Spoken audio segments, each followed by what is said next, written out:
परिचय। मृदुला गर्ग हिंदी की सर्वाधिक लोकप्रिय लेखिकाओं में से एक हैं। इनका जन्म 25 अक्टूबर 1938 को कोलकाता में हुआ।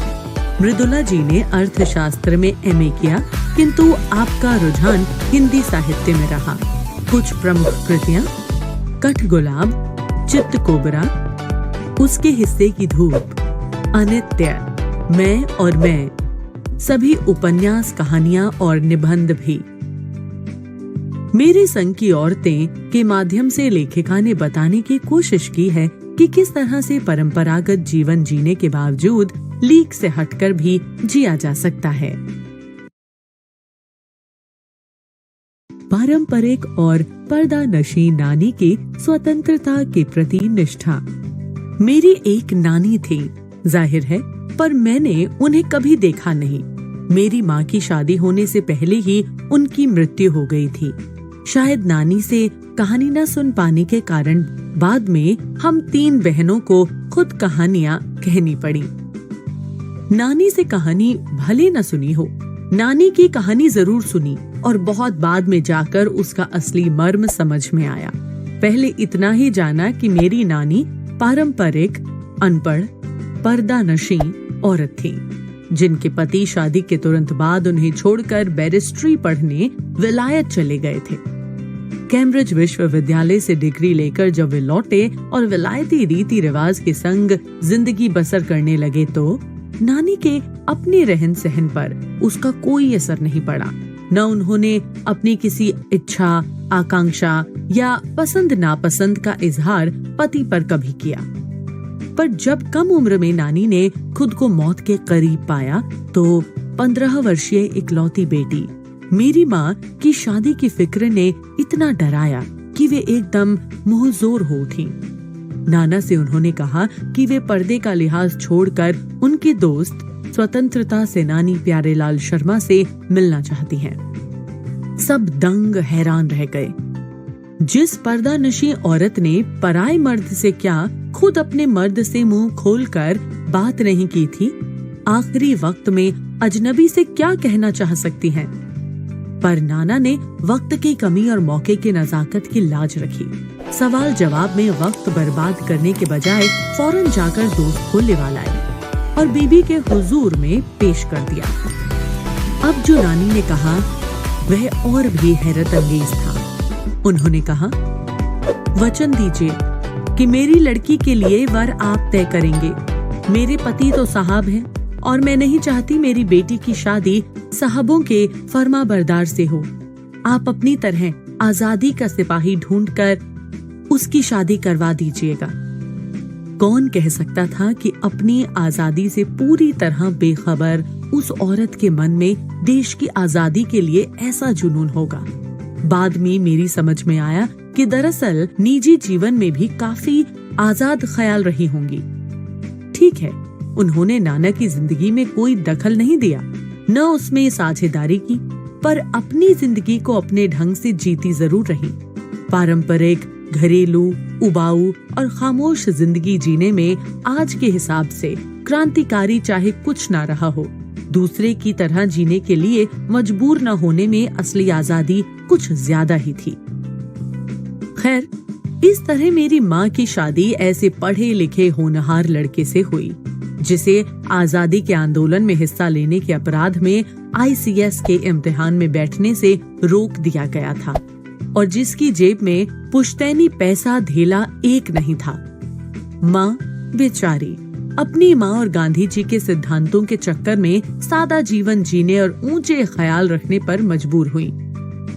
हाल उनका यह था कि खादी की साड़ी उन्हें इतनी भारी लगती थी कि कमर चनका खा जाती। रात रात भर जाकर वे उसे पहनने का अभ्यास करती, जिससे दिन में शर्मिंदगी न उठानी पड़े। वे कुछ ऐसी नाजुक थीं कि उन्हें देखकर उनकी सास यानी मेरी दादी ने कहा था, हमारी बहू तो ऐसी है कि धोई, पौंछी और छींके पर टांग दी। गनीमत यही थी कि किसी ने उन्हें छींके पर से उतारने की पेशकश नहीं की। क्यों नहीं की? उसकी 2 वजहें थी। पहली यही कि हिंदुस्तान के तमाम वांशदों की तरह उनके ससुराल वाले भी साहबों से खासे अभिभूत थे और मेरे नाना पक्के साहब माने जाते थे। बस जात से वे हिंदुस्तानी थे, बाकी चेहरे मोहरे, रंग ढंग, पढ़ाई लिखाई सब में अंग्रेज थे। लेखिका की माँ और अंग्रेजों के प्रशंसक उनके घर वालों का वर्णन। मजे की बात यह थी कि हमारे देश में आजादी की जंग लड़ने वाले ही अंग्रेजों के सबसे बड़े प्रशंसक थे। गांधी, नेहरू हो या मेरे पिताजी के घर वाले। भले लड़का आजादी की लड़ाई लड़ते जेब खाली और शोहरत सिर करता रहे, दबदबा उसके साहबी ससुर का ही था। एक आन बान शान वाले साहब ने उनके सिर फिरे लड़के को अपनी नाजुक जान लड़की सौंपी। उससे रोमांचक क्या कोई परिकथा होती। नानी की सनक भरी आखिरी ख्वाहिश और नाना की रजामंदी वे रोमांचक उपकथाएं थीं, जो कहानी के तिलिस्म को और गाढ़ा बना चुकी थी। दूसरी वजह माँ की अपनी शख्सियत थी। उनमें खूबसूरती, नजाकत, गैर दुनियादारी के साथ ईमानदारी और निष्पक्षता कुछ इस तरह घुली मिली थी कि वे परिजात से कम जादुई नहीं मालूम पड़ती थी। उनसे ठोस काम करवाने की कोई सोच भी नहीं सकता था। हाँ, हर ठोस और हवाई काम के लिए उनकी ज़बानी राय जरूर मांगी जाती थी और पत्थर की लकीर की तरह निभाई भी जाती थी। मैंने अपनी दादी को कई बार कहते सुना था, हम हाथी पे हल ना जुतवाया करते, हम पे बैल हैं। बचपन में ही मुझे इस जुमले का भावार्थ समझ में आ गया था, जब देखा था कि हम बच्चों की ममतालू परवरिश के मामले में माँ के सिवा घर के सभी प्राणी मुस्तैद रहते थे। दादी और उनकी जेठानियां ही नहीं, खुद मर्दजात पिताजी भी। पर ठोस काम न करने का यह मतलब नहीं था कि माँ को आजादी का जुनून कम था। वह भरपूर था और अपने तरीके से वह उसे भरपूर निभाती रही थी। जाहिर है कि जब जुनून आजादी का हो तो उसे निभाना भी आजादी से चाहिए, जिस तिस से पूछकर, उसके तरीके से नहीं, खुद अपने तरीके से। हमने अपनी माँ को कभी भारतीय माँ जैसा नहीं पाया। न उन्होंने कभी हमें लाड़ किया, न हमारे लिए खाना पकाया और न अच्छी पत्नी बहू होने की सीख दी। कुछ अपनी बीमारी के चलते भी वे घर बार नहीं संभाल पाती थीं, पर उसमें ज्यादा हाथ उनकी अरुचि का था। उनका ज्यादा वक्त किताबें पढ़ने में बीतता था, बाकी वक्त साहित्य चर्चा में या संगीत सुनने में, और वे ये सब बिस्तर पर लेटे लेटे किया करती थी। फिर भी जैसा मैंने पहले कहा था, हमारे परंपरागत दादा दादी या उनके ससुराल के अन्य सदस्य उन्हें न नाम धरते थे, न उनसे आम औरत की तरह होने की अपेक्षा रखते थे। उनमें सबकी इतनी श्रद्धा क्यों थी, जबकि वह पत्नी, माँ और बहू के किसी प्रचारित कर्तव्य का पालन नहीं करती थी? साहबी खानदान के रौब के अलावा मेरी समझ में दो कारण आए हैं। एक, वे कभी झूठ नहीं बोलती थी, और दो, वे एक की गोपनीय बात को दूसरे पर जाहिर नहीं होने देती थी। पहले के कारण उन्हें घर वालों का आदर मिला हुआ था, दूसरे के कारण बाहर वालों की दोस्ती। दोस्त वे हमारी भी थी। माँ की भूमिका हमारे पिता बखूबी निभा देते थे।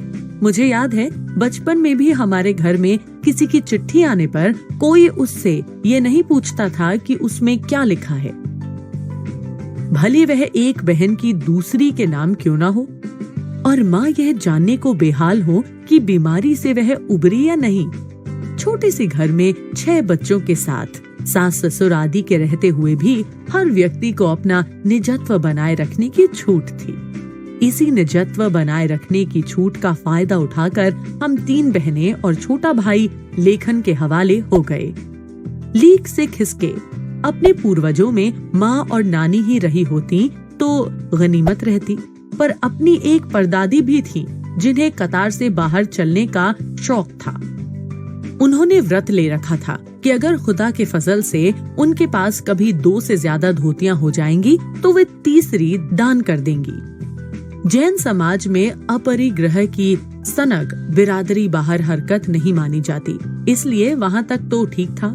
पर उनका असली जलवा तब देखने को मिला जब मेरी माँ पहली बार गर्भवती हुई। मेरी परदादी ने मंदिर में जाकर मन्नत मांगी कि उनकी पतोहू का पहला बच्चा लड़की हो। यह गैर रवायती मन्नत मांगकर ही उन्हें चैन नहीं पड़ा। उसे भगवान और अपने बीच पोशीदा रखने के बजाय सरेआम उसका ऐलान कर दिया। लोगों के मुंह खुले के खुले रह गए। उनके फितूर की कोई वाजिब वजह ढूंढे न मिली। ये भी नहीं कह सकते थे कि खानदान में पुश्तों से कन्या पैदा नहीं हुई थी, इसलिए माँ जी बेचारी कन्यादान के पुण्य के अभाव को पूरा करने के चक्कर में थी। क्योंकि पिताजी की ही नहीं, दादाजी की भी बहनें मौजूद थी। हाँ, पहला बच्चा हर बहू का बेटा होता रहा था। खैर, माँ जी ने अपनी तरफ से कोई सफाई नहीं दी, बल्कि बदस्तूर मंदिर जाकर मन्नत दोहराती रही। पूरा नुक्कड़ गांव जानता था कि माँ जी का भगवान के साथ सीधा सीधा तार जुड़ा हुआ है। लेखिका की माँ और अंग्रेजों के प्रशंसक उनके घर वालों का वर्णन। बेतार का तार, इधर वह तार खींचती, उधर टन से तथास्तु बजता। मेरी दादी तो पहली मर्तबा में ही तैयार हो गई थी कि गोद में खेलेगी तो पोती, पर माँ जी की आरज़ू किस कदर रंग लाएगी उसका उन्हें भी गुमान न रहा होगा। लड़की की गैर वाजिब जुस्तजू सुन भगवान कुछ ऐसी अफरा तफरी में आ गए कि एक न दो, पूरी 5 कन्याएं एक के बाद एक धरती पर उतार दी। भगवान को क्या कहें, माँ जी के सामने तो नामी चोर भी अफरा तफरी में आ जाते थे। माँ जी और नामी चोर का किस्सा होश संभालने के बाद मैंने कई बार सुना था। चोर के दीदार की खुशनसीबी भी हाथ आई थी। हुआ यूं था कि किसी शादी के सिलसिले में नकुड़ की हवेली के तमाम मर्द बारात में दूसरे गांव गए हुए थे। औरतें सज धज कर रत जगा मना रही थीं। नाच गाने और ढोलक के थाप के शोर में नामी चोर कब सेंध लगाकर हवेली में घुसा किसी को खबर न हुई। पर चोर था बदकिस्मत। जिस कमरे में घुसा उसमें माँ जी सोई हुई थीं। औरतों के शोर से बचने को वे अपना कमरा छोड़ दूसरे में जा सोई थीं। चोर बेचारा तमाम जुग्राफिया दिमाग में बिठला कर उतरा था। उसे क्या पता था कि इतनी बड़ी बूढ़ी पुरखिन जगह बदल लेगी। खैर, बुढ़ापे की नींद ठहरी।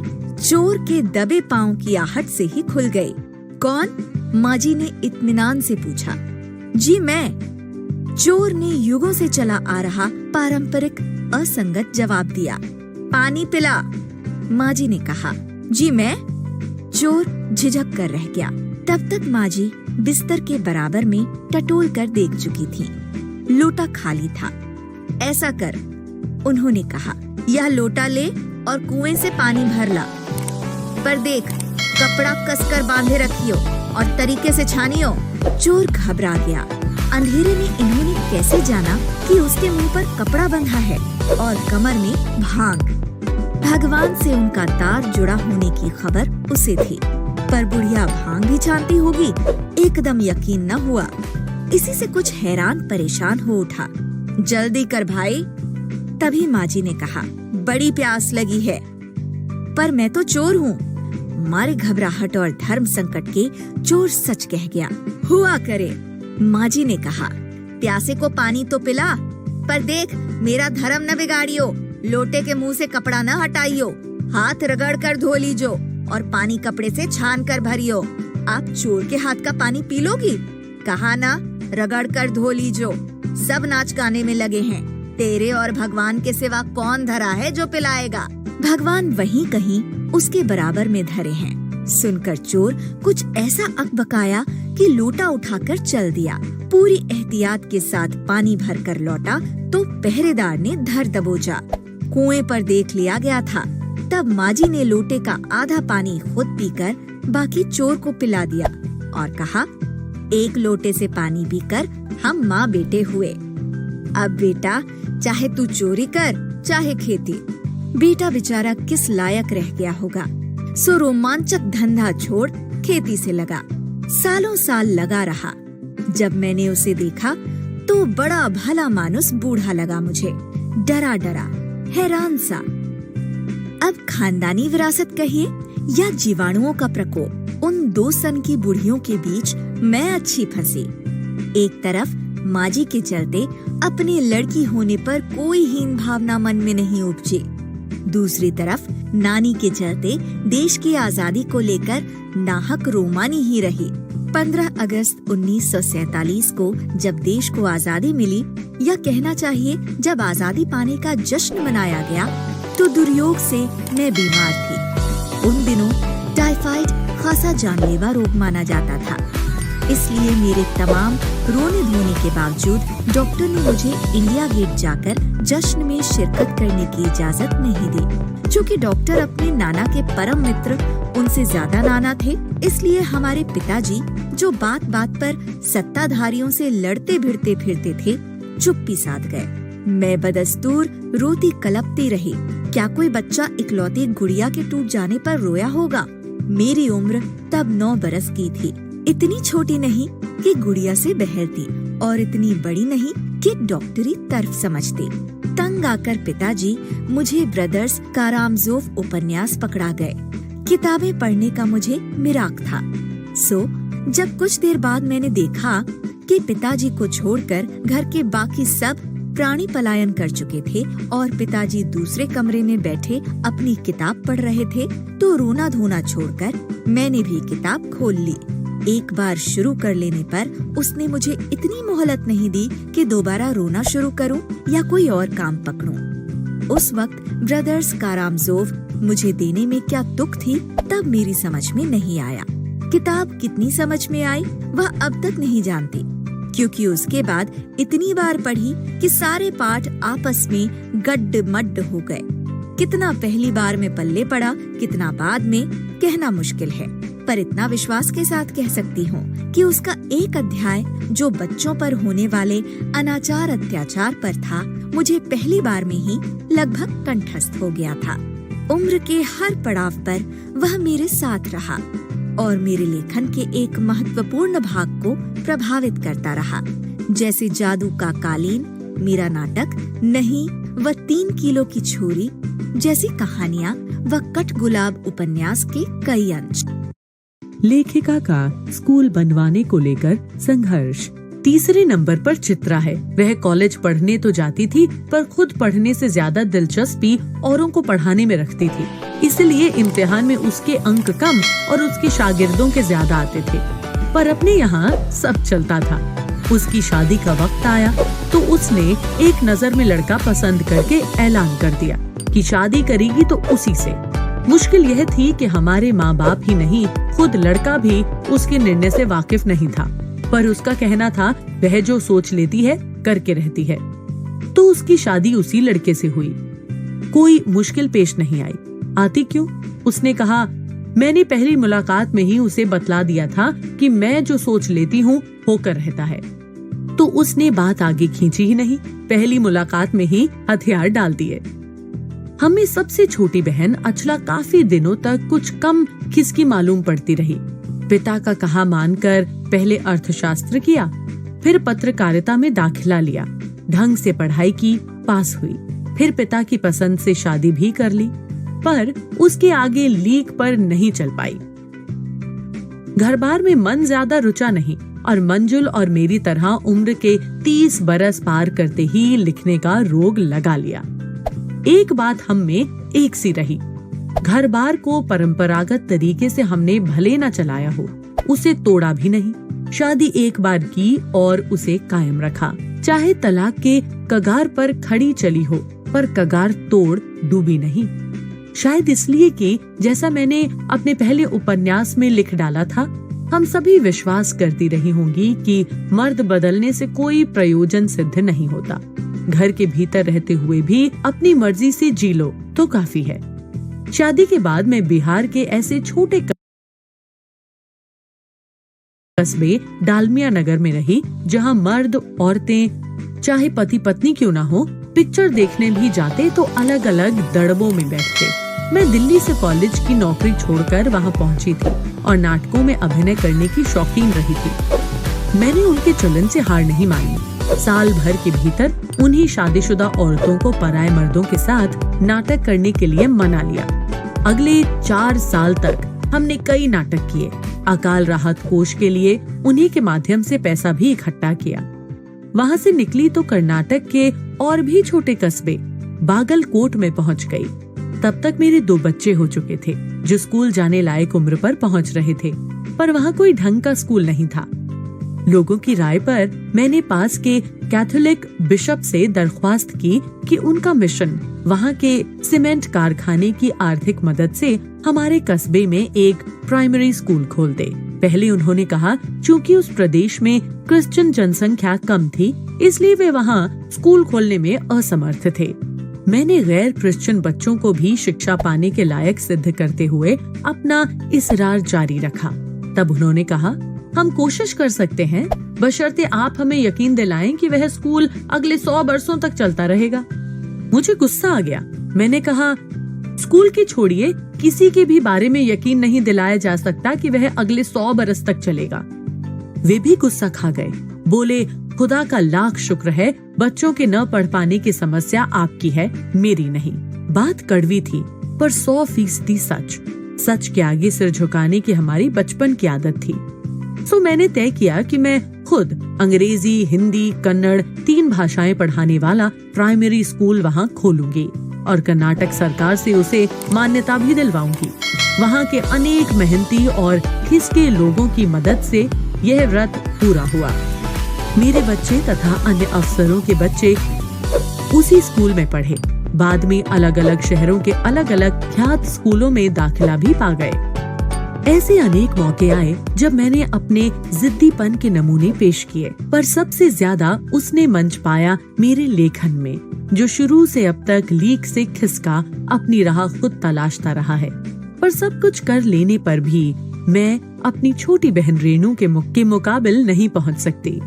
1950 के अंतिम दौर में एक रात दिल्ली में एक साथ 9 इंच बारिश हो गई। दिल्ली की खासियत यह रही है कि थोड़ा पानी बरसते ही वहाँ के नाले परनालों में बाढ़ आ जाती है, पुलों के नीचे पानी भर जाता है और तमाम यातायात ठप हो जाता है। इस कयामती बारिश के बाद तो सरकारी दफ्तरों के पहले तल्लों से फाइलें पानी में तैर आई थीं। अगली सुबह किसी तरह का कोई वाहन सड़क पर नहीं निकला था। जाहिर है कि रेणु के स्कूल की बस भी उसे लेने नहीं आई। रेणु ने कहा, कोई बात नहीं, मैं पैदल चली जाऊंगी। सबने समझाया, स्कूल बंद होगा, मत जाओ। उसने कहा, आपको कैसे पता? इस सवाल का माकूल जवाब किसी के पास नहीं था। हमारे यहाँ फोन जरूर लगा हुआ था, स्कूल में भी रहा होगा, पर बारिश के चलते वह ठप पड़ा हुआ था। तो रेणु अकेली पैदल स्कूल चलती। गनीमत यह थी कि बारिश एक मुश्त बरस लेने के बाद थम गई थी। सड़कों पर पानी था पर और बरस नहीं रहा था, तो रेणु 2 मील पैदल चलकर स्कूल पहुंची। जैसा हमने कहा था वह बंद था। चौकीदार रेणु को देख दंग रह गया, पर रेणु को कोई मलाल नहीं था। वह वापस 2 मील चलकर घर पहुंच गई। सबने कहा, हमने पहले ही कहा था। उसने कहा, स्कूल बंद था तो मैं वापस आ गई, इसमें आपका कहना कहाँ से आ गया? सोचती हूँ कैसे रोमांच का अनुभव हुआ होगा उसे उस दिन। जगह जगह पानी से लब लब करते सुनसान शहर में निचाट अकेले अपनी धुन में मंजिल की तरफ चलते चले जाना। सच, अकेलेपन का मजा ही कुछ और है। लेखिका द्वारा अपने भाई बहनों का वर्णन।